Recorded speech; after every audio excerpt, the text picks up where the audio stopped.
il y a une colère rentrée dans la population française qui va exploser. Et je termine mon propos après avoir présenté toute une série de choses qu'on va faire sur l'idée que pour éviter la colère d'Achille, il faut la ruse du vice.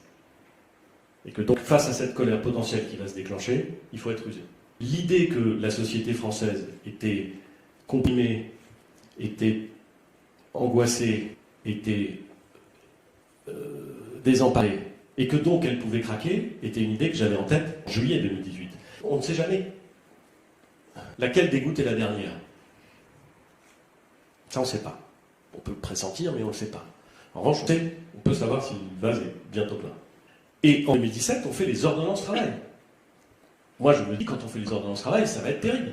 Parce que je me souviens de la loi travail. 2 ans avant, manifestation monstre, tension maximale. Et on fait les ordonnances travail et ça passe. On fait la réforme de la SNCF. On met fin au statut. Et on ouvre la concurrence. On s'attend à des blocages complets.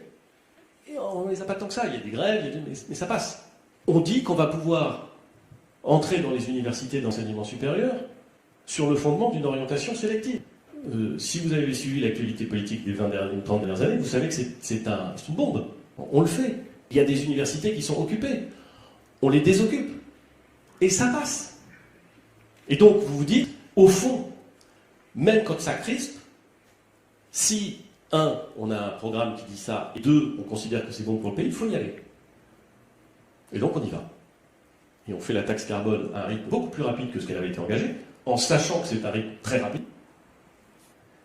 Et on ne voit pas que ce qui est passé auparavant ne va plus passer, et que la taxe carbone, et peut-être d'autres mesures, cristallisent le mécontentement et la colère que j'évoquais tout à l'heure.